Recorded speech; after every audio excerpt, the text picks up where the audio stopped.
আসসালামু আলাইকুম প্রিয় দর্শক, কেমন আছেন? আশা করি সকলে ভালো আছেন। কখনো কি মনে হয়েছে সব দরজা বন্ধ, কোনো পথ নেই, চারিদিকে শুধু অন্ধকার, দেয়ালে পিঠ থেকে গেছে? তাহলে এই কথাগুলো মন দিয়ে শুনুন। ইসলাম আমাদের শেখায় দেয়ালে পিঠ থেকে যাওয়া শেষ নয়, বরং অনেক সময় সেখান থেকেই শুরু হয় আল্লাহর সাহায্য। আল্লাহ তাআলা বলেন, নিশ্চয়ই কষ্টের সাথে রয়েছে স্বস্তি, প্রতিটি কষ্টের পরেই আছে সহজই, প্রতিটি রাতের পরেই আছে সকাল। যখন সব মানুষ ছেড়ে যায় তখনও একজন থাকেন, তিনি হলেন আল্লাহ। তাই প্রথম কাজ, হতাশ হবেন না। কান্না আসলে কাঁদুন, কিন্তু আশা হারাবেন না।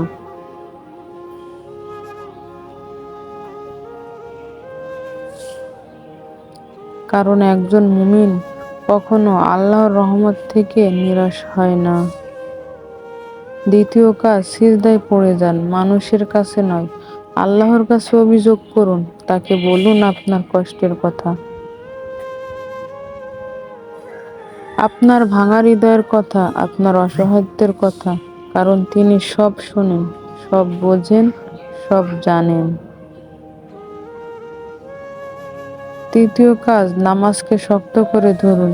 যে মানুষ নামাজকে আঁকড়ে ধরে, আল্লাহ তাকে কখনো একা ছেড়ে দেন না।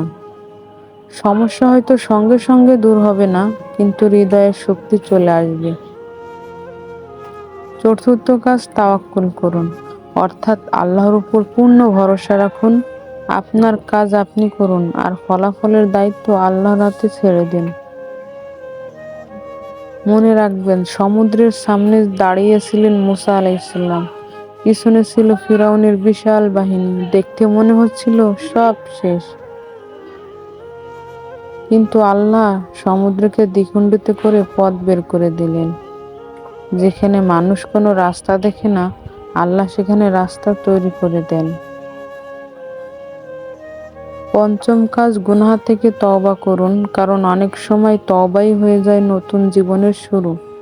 এক ফোঁটা আন্তরিক অশ্রু আল্লাহর কাছে অনেক মূল্যবান। আজ যদি আপনার জীবনে ঝড় বয়ে যায়, মনে রাখবেন আল্লাহ আপনাকে ভুলে যাননি। হয়তো তিনি আপনাকে আরো শক্তিশালী বানাচ্ছেন, আরো কাছাকাছি ডাকছেন। তাই দেয়ালে পিঠ থেকে গেলে হাল ছেড়ে দেবেন না। দোয়া করুন, নামাজ পড়ুন, তওবা করুন। আল্লাহর উপর ভরসা রাখুন, কারণ অসম্ভবকে সম্ভব করা শুধুমাত্র আল্লাহর পক্ষেই সম্ভব।